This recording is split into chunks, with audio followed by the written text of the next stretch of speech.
Bismillahirrahmanirrahim. Alhamdulillah wassalatu wassalamu ala Rasulillah wa ala alihi wa ashabihi ajma'in. Amma ba'd. Assalamu alaikum wa rahmatullahi wa barakatuh. Magandang hapon po sa ating lahat. Magandang gabi po sa Philippines. Inshallah po ay magkakaroon po tayo ng isang maikling pag-aaral.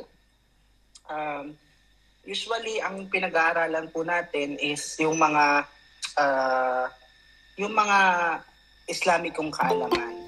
Pero kasama din sa mga pinagkaloob ng Allah Subhanahu wa Ta'ala sa atin ay yung kaalaman dito sa mundo. At sinabi ng Allah Subhanahu wa Ta'ala, la tansa nasibakum min dunya. Huwag niyong kalimutan ang inyong nasib or part sa ating mundo. At dito sa ating mundo ay bukod sa batas ng Allah Subhanahu wa Ta'ala na itinalaga, ay meron ding batas na itinalaga ang mga tao sa ating mundo. Excuse me. So, inshallah, before po tayo mag-start, ay bilang opening or pambungad, ay tawagin po natin si Sheikh Mex sa kanyang pambungad na mensahe. MashaAllah. Salamat po, Kuya Ustadz Jamil. Welcome po sa ating lahat sa munting pagsasama at pagpupulong na ito. Hopefully, inshallah, magkaroon ng fruitful na resulta itong pagsasama-sama po natin. So, again, welcome po sa lahat na nandito.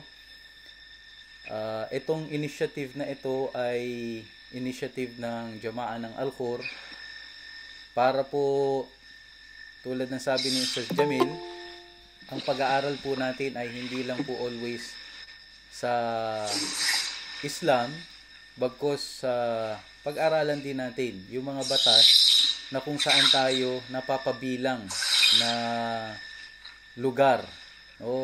We are still holding a Philippine passport.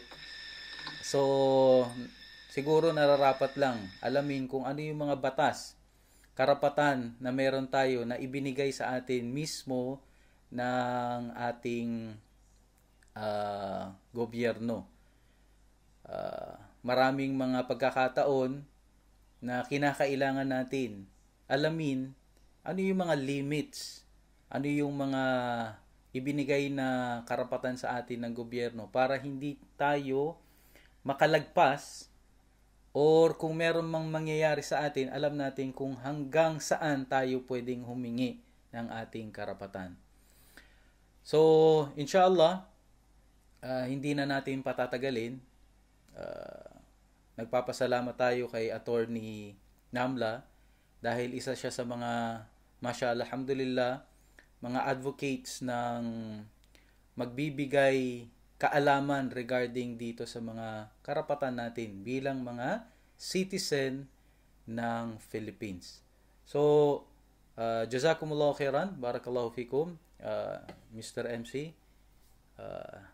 Yun po. So, inshallah po ay ipakilala po natin ang ating speaker ngayong gabi.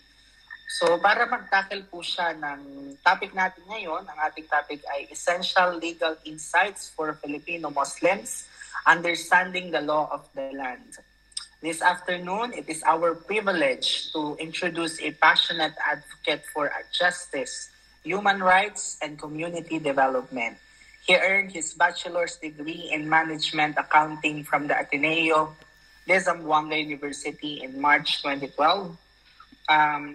Proceed to complete his Bachelor of Laws at Xavier University, Ateneo de Cagayan, March 2016, and recently achieved his Masters of Law from the San Beda University Graduate School last January 2023. Currently serving as Provincial Director of the Bangsamoro Human Rights Commission, Basilan Provincial Office. He also imparts his expertise to the next generation of legal minds as a law professor at Ateneo de Zamboanga University and Western Mindanao University. His unwavering dedication to the rule of law empowerment through education and strengthening of our communities truly embodies the spirit of service and leadership. Let us all welcome Brother Attorney Alman Najar Namla. فليتفضل مشكورا. Assalamualaikum warahmatullahi ta'ala barakatuh. Medyo may issue yung camera ko. Alaikum salam wa Waalaikum rahmatullah. salam wa Maayos Waalaikum salam to. wa rahmatullahi wa barakatuh. First of all, marami pong salamat sa pag-invite ng si Brother Mex, yung actually kuya-kuya namin yan dito sa Zamboanga, no? Part of efforts natin or namin dati as Muslim Student Association, student leaders, and papasalamat ako for this opportunity to offer at least, no, alam niyo naman yung mga batas na tayo, i-review lang po natin siguro, and kung may mga katanungan kayo, no, at the end of the lecture, no, pwede nating ma-discuss, inshallah. Hello, tinig pa ba ako? Yes, ano po, loud and clear. Loud and clear, yes. Alhamdulillah. Okay, allow me to screen share, no? So, nung nag-iisip ako ng actually, ang nabasa ko lang is understanding the law of the land. Hindi ko nabasa yung ibang and then of course, since this is a crowd, no, of Filipino Muslims, no, so naisip ko parang crash course na lang po, no, patungkol sa mga batas natin dito sa Pilipinas. So objective natin today is to hopefully mabigyan kayo ng mga practical na mga knowledge, no, about certain Philippine laws that directly affect you as OFWs, no. Sabi nga ni brother ni Mex, no, yung mga karapatan natin hanggang saan lang, no. So ako, I try to think of the laws that are relevant to you, no. Pero if after the lecture may mga nakaligtaan na pong mga batas, mga karapatan na nais ninyong maliwanagan pa, no, feel free to ask later. So yun, no. Ang naisip ko kasi na because as a practicing lawyer also, hindi na-mention kanina kasi parang nasa gobyerno lang ako, but I also handle cases for especially mga OFWs. Marami pong nagbe-message sa akin. So yung mga issues nila, majority is sa lupa, personal life, no, specifically marriage, and siguro discuss ko na lang din yung as a constitutional law professor, no, alam natin yung mga kahit basic na mga prinsipyo or principles in our constitutional in our under our 1987 constitution. And of course yung DMW, no, alam niyo naman to, no, i-review na lang po natin bilang sa bilang panghuling paksa ng ating discussion for tonight. So without further ado, no. So ito, I've had cases sa pagbili ng lupa na may mga brothers tayo na bumibili ng lupa since they are from OFW, no, OFW sila from abroad. So kung bibili ng lupa, minsan, no, may agent sila dito. Sometimes that agent hindi nila alam masyado yung ginagawa nila, no. Ang alam lang nila is may pera tapos bibilhin.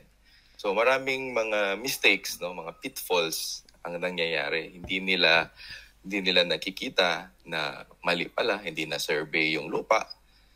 Tapos naso-surprise sila sa mga bayad, no. Kala nila pagbayad sa kanila na agad yung lupa, no. So bilang first topic natin, the major area of interest talaga po ito, in my opinion, no, kasi may mga OFWs, they wish to invest, no. No, bili tayo ng kondo kasi kaya. Bili tayo ng lupa sa Zamboanga City, may mga condos ngayon. So under Philippine law, no, ang ating mga lupa dito, no, Filipino lang talaga ang pwedeng bumili, no. Former natural born Filipinos, no, yung mga pumunta ng abroad, naging American citizen, pagbalik nila, they can still buy land, no? Yung mga korporasyon pwedeng bumili. So as an OFW, you're still a Filipino citizen, especially you are in Qatar. You can never have Qatari citizenship. Even if you do, you can still own land, no? So medyo may restrictions lang talaga kapag naging foreign citizen tayo. So I'm not sure, baka may taga Canada dito naging naging taga Quebec na, or 'di ba? And so yun. So one of the considerations sa pagbili is, of course, needless to say, kayang-kaya yung affordability and the budget, yung ownership requirements, no? And legal documentation. Yun talaga yung problema ng mga kasong na pupunta sa akin, no? Hindi masyadong naiintindihan yung nasa mga kasulatan or dokumento. So here are the contracts, no? Dalawa lang naman yan. So, contract to sell and contract of sale, no? Kapag layman ka, pareho lang, attorney, pareho lang naman yan eh. Contract sa pagbenta. Yung isa, pareho rin, contract of sale. So, let's discuss the difference, no? May isa, i-real life ko na lang, or I will just relate it to the real life situations. So, may nainggan yung OFW, nainggan yung bumili ng kondo, nakita niya contract to sell. So for her, or for him or her, it's practically the same. Pag enter ko sa contract na ito, may kondo na ako, which is actually medyo mali, no? Kasi most of the condo contracts, sa pagbili ng contract, sa pagbili ng lupa sa mga developers, it's a contract to sell. Okay? So yung title, no, pagka-bili mo, pagka-enter mo into the contract, after paying the first payment, the down payment, hindi pa rin sa'yo yun, no? So kailangan maigi din tayo sa mga dokumento. If you see it's a contract to sell, no, title remains with the seller. Hindi pa sa'yo yan. Okay?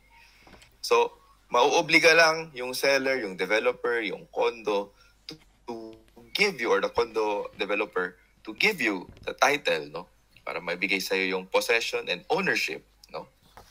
Upon payment, upon completion of all payments. So if you say 5 years, may kaso ako last time hinandle, 4 na taon na siyang buwan-buwan na nagbabayad ng 32,000 pesos. Hanggang ngayon, ni isang poste ng kondo na yun wala, no? And if you read the contract, the fine print, kasi sometimes kasi you get excited eh. Excited kang bumili ng lupa. I want a condo. Pag uwi ko, may condo kami sa Manila. I don't have to stay in a hotel. Siguro naka-cloud yung judgment. Then, pipirmaan yung kontrata. Hindi nakita nandoon. Start of, this is a real contract, nakalagay doon, the construction of the unit shall be in December 2025. Sabi ko, hindi mo ba to nabasa na andito nakalagay na dapat sa December 2025 pa. And this is also a contract to sell. So, yun, na-shock siya na ganun pala kasi nagoyo siya ng agent. Yung agents naman, yung sales agent, no, hindi pa yung agent na sinasabi ko na bumibili for you, but the agents, no, the property agents, no, gusto ko lang talagang bentahan because that's part of their commission. So you have to be very smart about this. So yung right mo to that property is still in Kuwait, no? In Kuwait. It's just a legal term meaning wala pa talaga. It will exist, no, soon. Pero before the fulfillment of certain conditions, wala pa yung karapatan mo. You don't have the right to that property. Okay? On the other hand, no, ito yung mga kontrata na medyo safe ka, no? Kapag deed of sale na siya, no, wag tayong maguluhan diyan. Deed of sale, contract of absolute sale, or deed of absolute sale, it means the same thing, no? Contract of sale na yan. So anong pinagkaiba? Sa contract to sell, pagka down payment mo, pagka bayad mo ng 4 na taon, no, basta hindi mo pa nakukumpleto yung bayad, wala pang obligation na i-transfer sa'yo. In a contract of sale or deed of absolute sale, no, pagka bayad mo ng property, let's say 350 yung down, no, So, pwedeng ilagay doon na acknowledge na yung bayad na 350. The rest of the 350 will be by installments. Pagkapirma ninyo, it's already a valid sale. It's a perfected sale, sabi nila. And the ownership of that piece of land, kahit nasa pangalan pa ng seller, ay sa inyo na po yun. You now have the right to that land. Okay? So now, yung deed of sale na yun na yung magiging basis for the transfer of title or the registration of title for you. Okay? So, it could be na makikita niyo yung titulo is OCT, di ba? OCT is Original Certificate of Title. So, kung gano'n, ibig sabihin, matagal na yun, no? Matagal na yung property na yun, hindi na-transfer mula sa original owner. So, original owner talaga yan. But usually, right now, since medyo madami ng bentahan ng property dito, ang makikita natin is yung tinatawag na TCT or Transfer Certificate of Title. So, there, pag may TCT na tayo, no, if you pay the taxes, documentary stamp tax, yung transfer tax, notarize na yung deed of sale, and then we go to the registry of deeds, no? On completion of those things, pwede mo nang ma-transfer sa pangalan mo, no? By virtue of that deed of sale. So, ang sinasuggest ko lang talaga kung pwede, no? To avoid issues, no? Marami kayong pera dyan, no? I know. But try to do it while you're here in the Philippines. Kasi mahirap magtiwala kahit sa kamag-anak, no? Sometimes kasi yung kamag-anak can take you for granted, no? Hindi kayo magagalit, hindi nyo sila i-disown, no? Yun pa yung minsan na sometimes sila pa yung manloloko sa atin, no? So, better during your vacation, no? Try to talk to a lawyer, no? Who knows your case, who knows surveying, na-survey na yung lupa, alam mo na kung ano yung nasa survey is yung mismong nasa titulo, no? From there, you can execute the deed of sale, no? Pwedeng ipanotarize na din para ma-startan na yung process of transferring the name to you, no? So, isa din dito, since we're Muslim Filipinos, no? Especially sa mga nakasal sa under PD 1083, this matters, no? So, pag lalaki, alam natin, no? What is sa Christian marriages, what is yours is mine, what is mine is yours, no? Absolute community of sale. Kung ano yung sa'yo, sa akin din yan. Kung ano sa akin, sa'yo din, no? That's why pag bibili ng lupa si Mr., may share din doon si wife. But when it comes to you as Muslim Filipinos, no, and you got married under PD 1083, you have to remember kasi you can get married civilly, no, and may issue nga dyan sa mga civil marriages na yan. No? Muslim ka, may Sharia naman dito, pero kinakasal ka sa civil code, there's an issue there. But that's beside the point. So, generally, if you're a Muslim Filipino, you got married here in Zamboanga, meron kang marriage certificate. No? So, when you bought a piece of property, that's yours. Sa'yo yun. No? Hindi na kailangan ng consent. No? Sa pagbili, hindi din kailangan ng consent sa pagbenta. So, the buyer acquires the rights over the property subject to the payment conditions. Okay? So, yun. So, sana alam na natin yung difference ng contract of sale, contract to sell.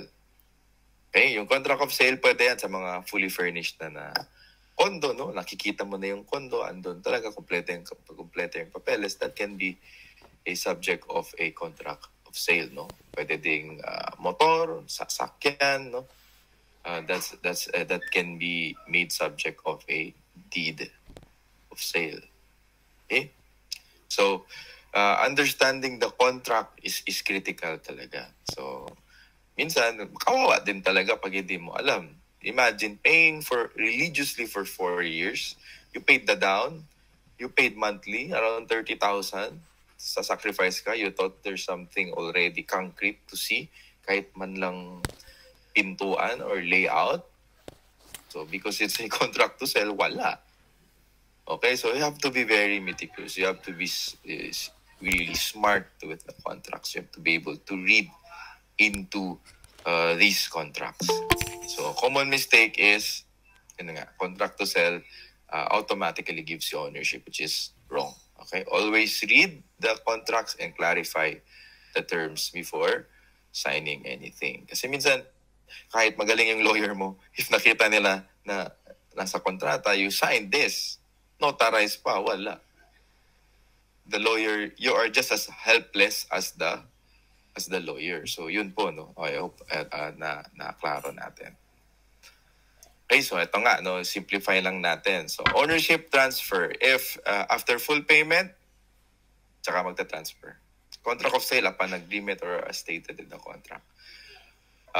Risk of loss usually remains with the seller, no? Kung nawala, no, may obligation silang to maintain the quality of whatever property they're selling. Hindi lang to siya this is not restricted to just lupa, no? Pwedeng motor, pwedeng sasakyan.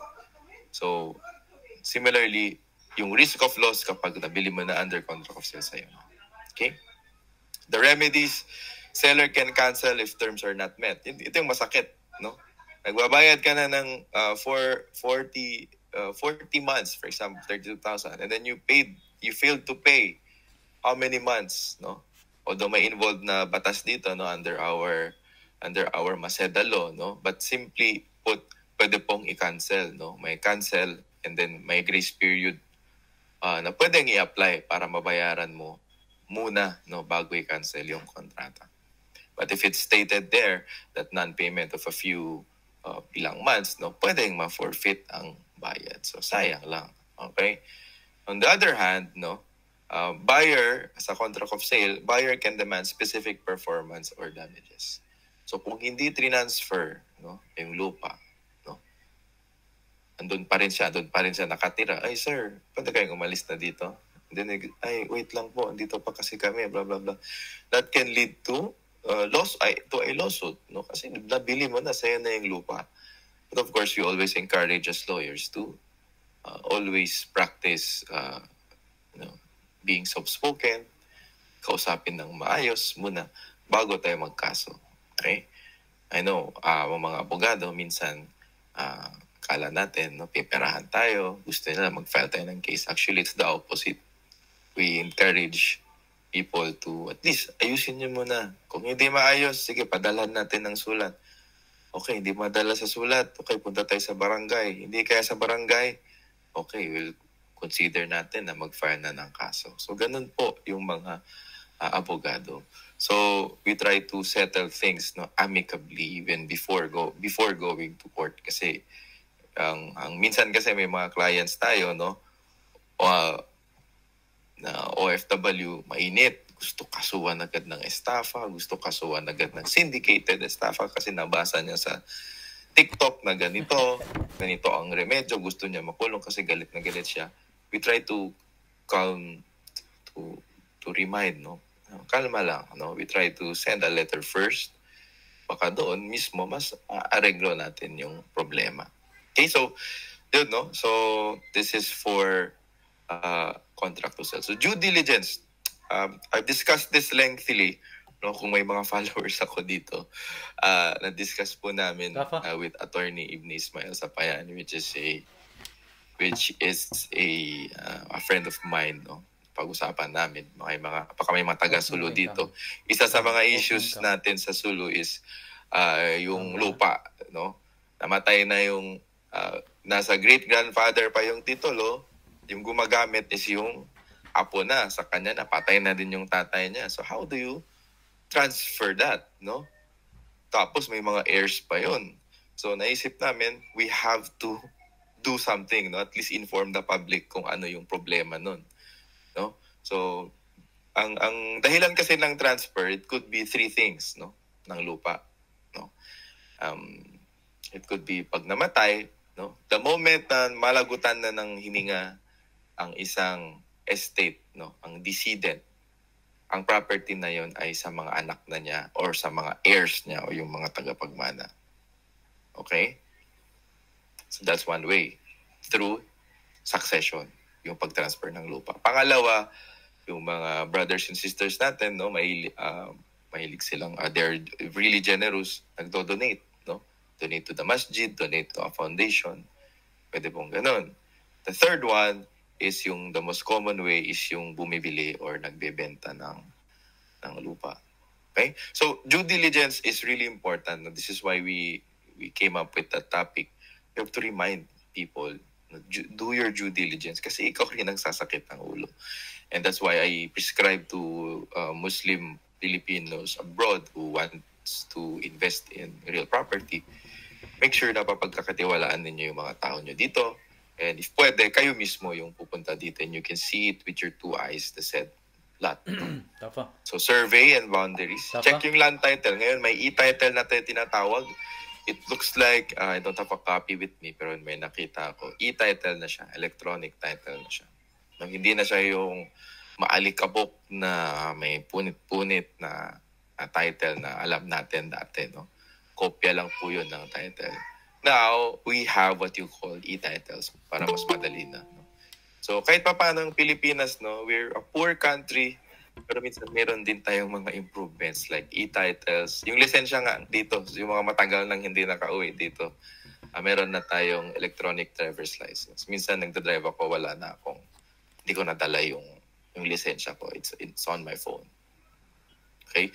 So yun. So you can easily verify the authenticity of these e-titles, no? May database online, and of course, pag hindi pa siya e-title, maaaring lumang papel pa siya, no? Yung medyo kupas-kupas na, you can always verify the veracity or the authenticity of such documents with the Registry of Deeds. Number 2, napaka-importante, survey and boundaries. Minsan nakakaligtaan kasi nga medyo magastos, medyo mainit, i-check pa natin yung lupa, pupuntahan. But this is important kasi yung mga geodetic surveys natin, no, nakikita natin kung saan mismo yung mohon ba yung tawag, no? Mohon is exactly what is in the technical description ng ating mga titulo, no? So kung may titulo tayo na pinisenta, tingin natin okay na, authentic. So tingnan nyo naman kung authentic din yung mga placement ng boundaries and check for encroachment. So medyo yun, no? It's really medyo nakaka-stress if mayroong konting encroachment na a few feet, no? Isang foot or 2 feet. Medyo hassle yon. So that's why you have to conduct boundaries, survey and boundaries. Zoning and land use, no? Ensure property can be used for intended purpose. So kasi may mga zoning ordinances tayo dito sa mga lugar natin, no? Although sa mga probinsya, there's no such thing as zoning. Pag lupa mo, you can do whatever you want with it, no? Taxes and liens, may usually, no, yung mga matagal-tagal nang hindi na transfer, there's a high chance na hindi nababayaran yung tax niyan, no? So that's why one of our, sa technique, no, isa sa mga advice namin is we try to let the seller, yung nagbebenta sa inyo, siya dapat magbabayad ng mga real property tax. But sometimes magaling din sila. Kayo na, attorney, kayo na magbayad, yung seller, kasi gusto nyo naman yung lupa, kayo na magbayad niyan. So it could amount to 20 to 30,000 kasi nga nag-accumulate yun for years, no? And minsan hindi na-avail yung amnesty kasi meron tayong amnesty na tinatawag, meaning kakalimutan na ng gobyerno yung ilang mga taxes natin. But of course, kung walang amnesty, mayroon pang babayaran. Okay? And then, check din kung encumbered siya. Ano ba yung encumbered dito or encumbrance na to? Pwede, subject siya ng isang real estate mortgage. Okay? So, naka-annotate po yan doon sa TCT natin or transfer certificate title kung naka-encumbered ba siya, nakasanla ba ito, is it subject of a mortgage, meron bang adverse claim na tinatawag kasi may mga adverse claim yan. May mga nagbebenta, mga apo, no, binibenta na nila yung lupa ng tatay nila, hindi pa nila pangalan, no. So yun, may issue doon, no. So it might affect the smoothness of the transaction. Yung pang isang buwan lang sana, nagiging months or years, no? And then you also have verify seller's identity. Ito yung mahirap, no? yung nakakausap natin, hindi siya mismo yung may-ari na nakapangalan doon sa certificate of title. So we have to confirm if the seller is the registered owner or has authority to sell. So kahit hindi siya yung may-ari, kapag meron siyang yung SPA or special power of attorney. The special power there is pwede niyang ibenta itong specific na lupang ito. So i-check nyo din yung SPA, no? Para hindi sa makitang ulo natin, dapat alam natin tong mga bagay na to. So yung SPA, i-check nyo na yung benta ay yung lupang nakalagay doon sa SPA, yung authority niya to sell is the land na bibilhin ninyo. It could be na yung SPA niya is to sell another land, is for another transaction. So that's why due diligence is really key, no, in buying land. Okay, so medyo baka na kayo dun, no, sa lupa pa lang na. So let's go to another topic. Ito yung medyo forte natin, no? Relevant provisions of the Philippine Constitution. So ngayon, we have article, I think isa dito is yung article 2, no? May protection of labor, mayroong prinsipyo to ng ating estado. Human rights, no? Yung role ng mga kababaihan, no? The Philippines is a democratic and republican state. No? Prinsipyo yan ng ating estado, ng ating gobyerno. And also, kung pagtataka kayo, no, talamak ngayon yung mga political dynasties. No? It's everywhere. Pero kung babasahin ninyo yung ating constitution, nandoon. There's a provision against political dynasty. So bakit pwede pa din ang political dynasty? So the question now is Article 2 here self-executory? The answer is, not all of it. No? Hindi po siya self-executory. Ano bang ibig sabihin ng self-executory? Hindi ka pwedeng pumunta ng korte tapos ang basis mo is Article 2. No? Mapapahiya ka lang kasi sasabihin ka. This is just a mere principle. This is not a source of a right. So, nakalagay doon na dapat magpapasa ng batas ang ating Kongreso against political dynasty. No? Pero kung i-check mo ang ating Congress, no, which is divided into two houses, the lower house and the Senate, no, ang daming magkakaapelido.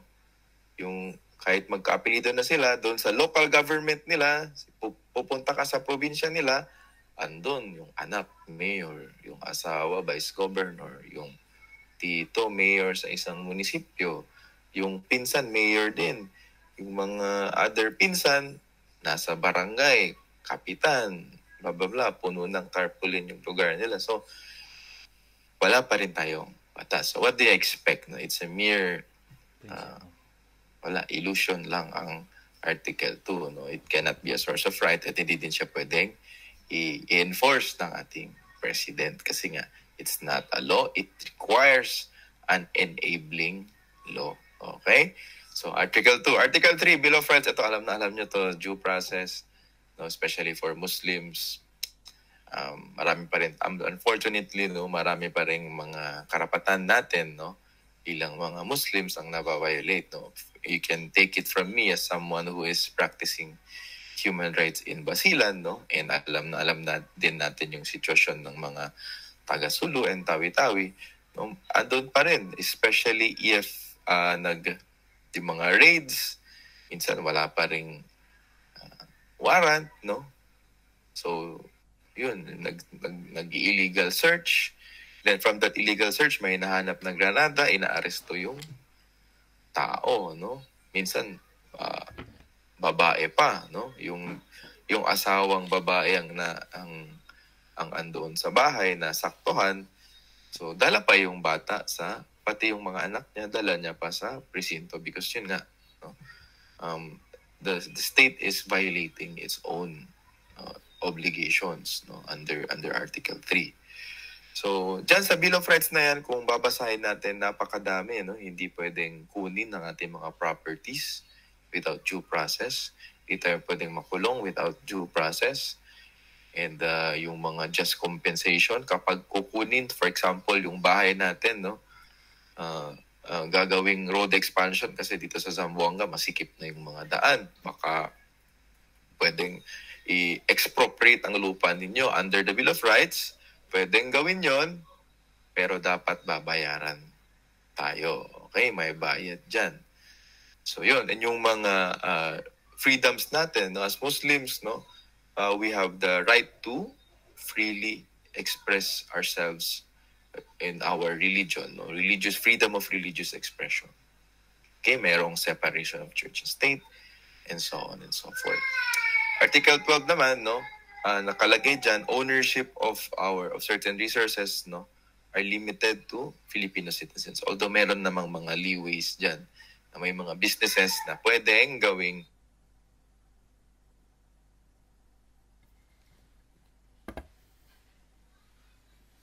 bansa, no, foreign direct investments. So yun, mahirap talaga gawing exciting, no, ang batas. That's why baka may natutulog na sa inyo. Anyway, ito isa to sa mga concepts na gusto kong bigyan ng pansin, no, itong checks and balance, no? This is under our constitution, no. Sabi nila, may nagbibiro, may checks and balance tayo, no. So binayaran ng cash yung balance, check na lang daw. So ayun. So each of the three branches, no, yan si President Bongbong, Executive, Romualdez is the Speaker of the House, and then you have Jesus Cordero, Senate President. They are part of a separate entity, which is the Congress. Then you have the Judiciary. So bakit tayo ganyan? Bakit tatlo, no? This is to prevent one branch from being too powerful, no? So kung titingnan niyo, patas lang, no? Si President, kung magloloko siya, for example, ayaw niya nang ipatupad yung batas, no? Or, God forbid, no? Binomba na tayo ng China. Okay, tapos wala, nakatunga nga lang si President. What's the remedy? You cannot go to court.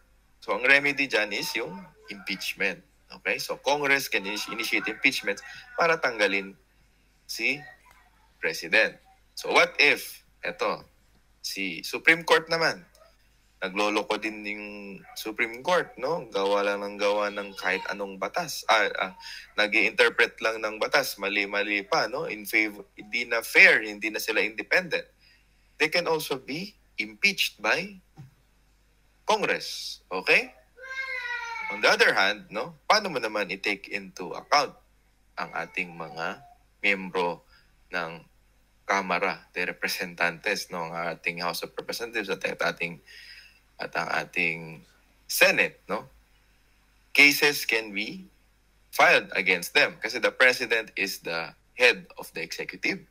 Pwede silang mag-file ng mga kaso against erring members of the Congress. Okay? So you can see, minsan naabuso or not, no? Depends on your perspective. Sabi na, naabuso daw kasi nakulong si De Lima, no? Kasi nagawan lang ng ebidensya, napakulong siya based on allegations of drugs or involvement with drug syndicates. So nakulong siya, hindi niya na-enjoy yung pagiging member of Congress niya, di ba? So yun. So these are what you call checks and balance. Okay? Hindi pwedeng hindi pwedeng labis yung kapangyarihan ng isang department. Pwede silang i-check ng ibang department. So similar to the US Constitution, ito na yung tinatawag na separation of powers. So magka-relate yan yung separation of powers at ang tinatawag na checks and balance. So three branches din po tayo. Ang executive, taga-enforce. Ang Congress, taga-pasa ng batas. Ang Supreme Court or Judiciary, taga-interpret ng batas, no? Kamakailan lang na-feel ng mga taga-sulo yung interpretation ng batas, di ba? So what's the story? Nagpasa ng batas ang Congress, no? Creating the Bangsamoro government, no? Tapos nakalagay doon na boboto ang buong BARM, no? Kung mananalo ang yes sa buong BARM, regardless if nag-no ang Sulu, nag-no ang Basilan, kung sa suma total ng mga boto nanalo ang yes, wala. Kahit nag-no ang Basilan or ang Sulu, kasali sila sa tinatawag na BARM. So, nag-object ngayon ang ating chief executive sa Sulu. Nag-file siya ng petition. No? Parang hindi yun fair. It's unconstitutional and it's not in accordance with the intention of the framers of the Constitution. Kapag ayaw mo, dapat hindi ka kasali. So, Supreme Court said, after 5 years, no, na-file po yung petition in 2018. So, in-interpret ng ating judicial branch na tama kayo. Dapat hindi talaga kayo kasali. So, okay, tanggalin namin kayo. You're no longer part of BARM. So, yun, maraming motion for reconsiderations. Yun nga lang, hindi sila nag-succeed kasi nga, yun,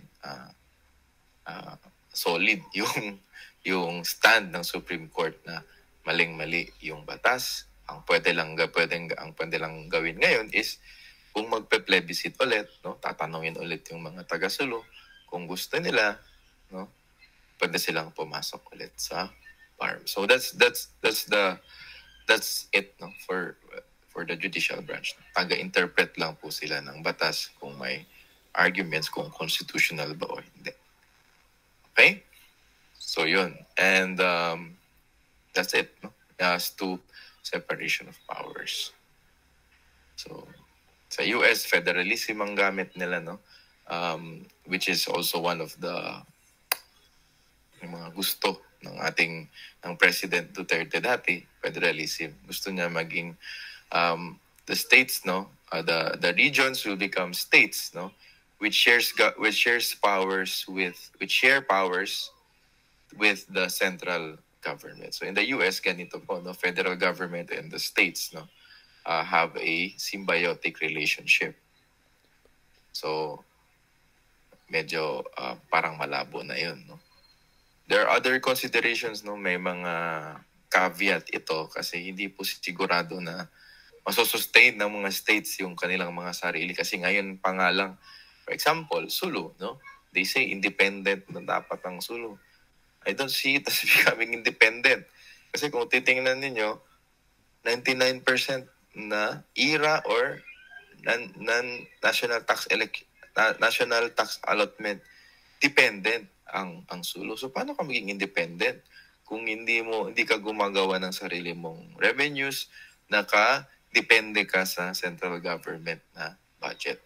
So yun. So mahirap ngayon kaya maraming umaalma sa pagkatanggal ng Sulu kasi nga that would mean lesser investments or lesser stimuli from the Bangsamoro government kasi right now upon computation around 7 billion ang natatanggap ng Sulu every year, no, from the Bangsamoro government. Pwedeng sweldo ng mga tao, pwedeng mga projects, no. So yun. So kung tatanggalin mo yan, that's minus 7 billion, no? which is a big thing for Sulu or any other developing province. Okay, so personal freedoms are guaranteed in the Bill of Rights. No? Some of the individual rights outlined include freedom of speech, no? Pwede tayong magsalita ng pwede tayong sabihin kung anong gusto nating sabihin. Okay? The freedoms we enjoy here does not mean na pwede mong sabihin.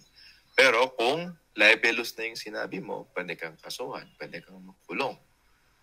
Okay? So, hindi siya absolute. Religion, no? We are free to believe. 100% sa religion is you are free to believe absolutely anything. No, pwede kang maniwala na buwan ang Diyos or ang araw is ang Diyos or itong kahoy na to ang Diyos. You're free to do that. So you're also free to believe in Islam, believe in Christianity, Buddhism, whatever. Ang meron lang limit is yung paano mo siya i-express. Okay?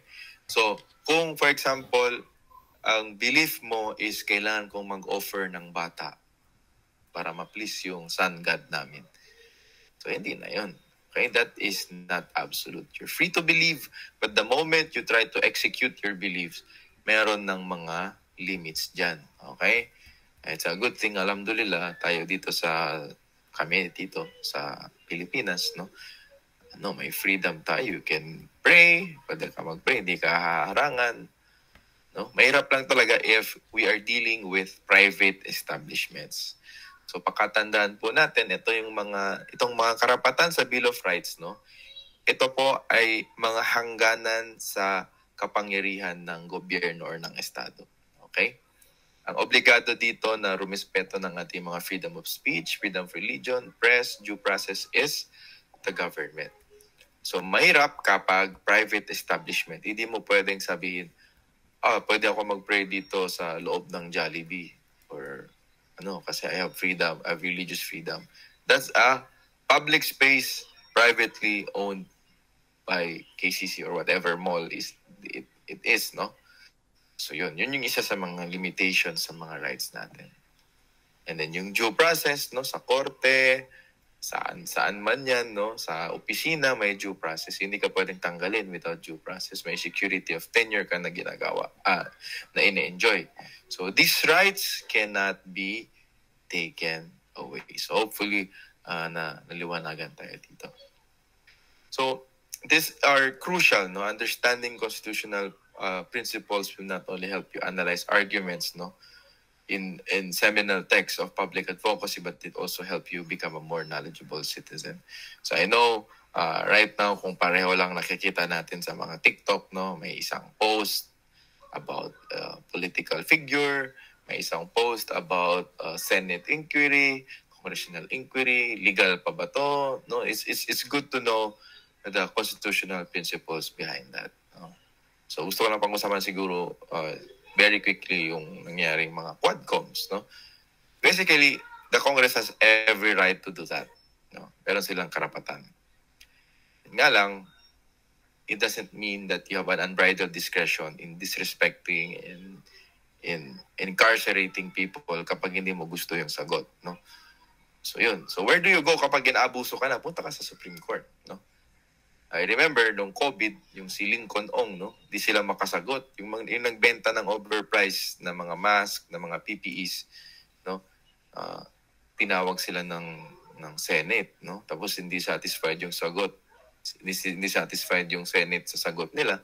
So kinulong sila sa Senate, no. So they went to the Supreme Court. Sabi ng Supreme Court, hindi pwede yan. Kailangan makakalaya pa din sila, no. After the termination of the committee hearings and upon signing of the committee report by the presiding officer. So hindi pwedeng forever silang doon na nakakulong. So, but there are other factors to read, no, to read into regarding that case. Pero ganun, no. So basically isa sa mga trabaho ng Congress para makapagpasa sila ng mga batas na responsive sa tao, kailangan pwede silang magtanong, no, sa mga resource speakers, sa mga nakakaalam kapag magpapasa sila ng batas. Okay? So, it's now, as Muslim Filipinos, alam naman natin na meron tayong Code of Muslim Personal Laws. No? And one of the cases na commonly na-handle ko is divorce. No? Fortunately, marami talagang mga unstable na mga relationship. No? So tumatanggap tayo. May nagme-message, attorney, andito ako sa abroad, no? Pwede pa din ba akong ma-divorce, blah blah blah. So we try to provide them the remedies, no? Ang iba kasi, ang mahirap kasi dito sa Code of Muslim Personal Laws, no? Napakahirap mag-file ng petition for divorce, no? Yung iba, they're already living with another man, no? Although in the eyes of Allah subhanahu wa ta'ala, they're already divorced, no? Andun na yung mga condition na divorce na sila. So, but legally, in the eyes or in the public records of the Philippines, the government records natin dito, married pa rin sila, no? Which now exposes them to certain criminal liabilities. Pwede silang kasuhan ng bigamy kasi kasal pa siya, tapos nagpakasal siya sa ibang tao. So, yun, no? And so here, ang ating Code of Muslim Personal Laws, no? Sharia po yan. Sharia yung tawag dito. Pero it's limited only to personal laws. Yung mga personal laws dito is yung ating mga for example, marriage, support, no, pag nafaka, affiliation, sino ang nanay o tatay, kustodiya ng bata kapag nag-divorce, succession, no? Which is, ako, hindi ko pa nakikita tong na-apply yung succession. Kasi iba yung formula ng pag-divide ng property sa isang yumao sa Philippine Civil Code compared to BD 1083, no? May mga Muslim, pag namatay, wala, sila lang nagde-decide, no? And we all know na magkaiba ang share ng mga anak na lalaki sa anak na babae, no? In Civil Code, pare-pareho lang yung share nila, equal. Sa Sharia, hindi. Hindi po ba? So, baka ma-verify ni Sheikh later. But of course, yun. Dito sa atin, yung mga na-enforce lang talaga o yung mga kasong dumarating sa atin is about marriage, polygamy, and divorce, no? So, here, may ano dito, it allows under certain conditions na yung isang lalaki pwede siya makapag-asawa ng isa, dalawa, tatlo, apat. But in our laws, no, if you check PD 1083, meron po silang requirement na kailangan alam ng first wife na mag-aasawa ng pangalawa o pangatlo ang isang husband. Okay? And I know, maybe pwedeng i-clarify ni na Sheikh, no? I think it's not a requisite in marrying, no, a second wife, yung consent ng first wife. Okay? So, yun. So, maraming madadali dito. But actually, this is what the law says. Okay? So, divorce, no? We've handled mga cases ng divorce. Ang mangyari dito, ifa-file yung petition either sa mga Sharia courts natin, sa Basilan, Sulu, Tawi-Tawi, Cotabato, Pagadian, and sa Zamboanga, Sharia District Court kasi. So, alam natin, yung mga talak, no? Ibig sabihin, the husband, siya yung nagpo-pronounce ng talak, no? So after that, magpa-file siya sa Sharia court. Pero pwede niya rin i-delegate, no, yung tafwid. So i-delegate niya sa wife niya, yung wife niya yung magpe-petition for judicial confirmation of divorce. And then may mga kaso din, no, may pupunta sa atin na mga, actually minsan nakakaawa talaga, no, yung mga female OFWs working as nurses, no. May asawa ng iba dito, yung mga husband nila, no? So they want to be separated. So they ask kung ano yung procedure. So binibigay natin, no? If meron ng grounds, ano ba yung grounds? Yung mga abandonment, unusual cruelty. So yan po yung mga grounds natin for divorce by FASH na tinatawag. So, I'm not sure if accurate siya or parehong-pareho magkatugma yung mga terminologies. Pero sa ating Sharia po, FASH yung tawag kapag yung babaeng naabuso ang magfa-file ng petition for divorce. So, and also ito, may mga cases din na dumarating sa akin. Attorney, may sulat pasa kami. Basically, sulat pasa is a mere barangay issued document, no? Hindi po siya nare-recognize ng PSA. So, kahit 1990 pa kayo nagsulat pasa, if na-register po sa ating Sharia court ang inyong kasal, no? And then if you try to apply for a Senomar, kasal pa rin kayo, no? Hindi mo pwedeng gamitin ng isang sulat pasa para ma-recognize, para matanggal yung marriage niyo sa ating public records. Kailangan pa rin po ng isang official divorce decree mula sa mga Sharia court. Kailangan huwes pa rin po ang magde-decide kung kayo ay validly divorced na or not. Okay? So, yun. Inaano ko lang po yung some of the common queries na nare-receive ko from our brothers and sisters working outside of the Philippines. So, ito, medyo bago, DMW, ginawa the law creating this department was passed during the time of the President Duterte. So So this is created to consolidate all services kasi nga kayo yung mga bagong bayani natin, no? You deserve your own department who will make sure that your welfare, no, is paramount, or someone is taking care of you, no, from our government. So this is created to consolidate all services for overseas workers, overseas policies, programs, and processes. So nire-regulate dito yung mga recruitment agencies, no? Actually, isa sa mga worst crimes natin dito sa Pilipinas is yung mga illegal recruitment agencies. Kasi grabe yung taas ng mga multa, grabe yung taas ng mga penalties, no? Lifetime imprisonment for illegal recruitment. Medyo nakakatakot talaga. So, the point of there is promotion of your right as overseas Filipino workers. Then coordination with embassies and attaches abroad. Okay, so di ba yung sabi ng classmate ko dati, POEA. Sabi ko, anong POEA? It's POEA. Ganon yung pag-pronounce niya. So POEA, pag andito ka pa lang, no, papaalis ka pa lang, POEA yung bahala sa'yo. Okay, to make sure that you're smooth yung pag-alis mo. Okay? Kapag andyan ka na, OWA na yung bahala sa'yo. So that's the difference between POEA and OWA. Okay, so provide welfare program services for OFWs and their dependents.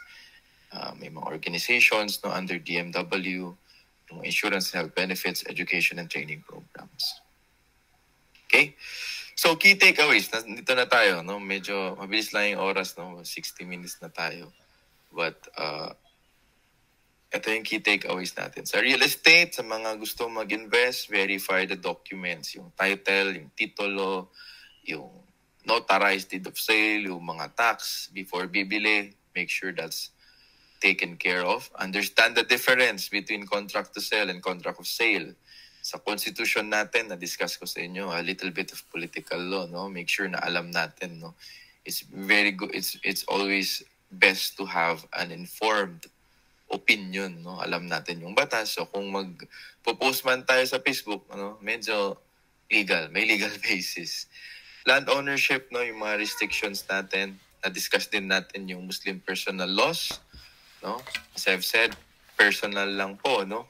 Walang hudud dito, yung mga penalties na pag may nagnakaw, puto lang kamay, or pag may nang rape, puto lang ulo, di ba? So the Sharia natin do sa Philippines is more on applicable lang po siya sa mga Muslim. Okay? Actually, may discuss ko lang, may nagtanong sa akin, paano po, bigla na lang daw, magkahiwalay na sila ng asawa niya.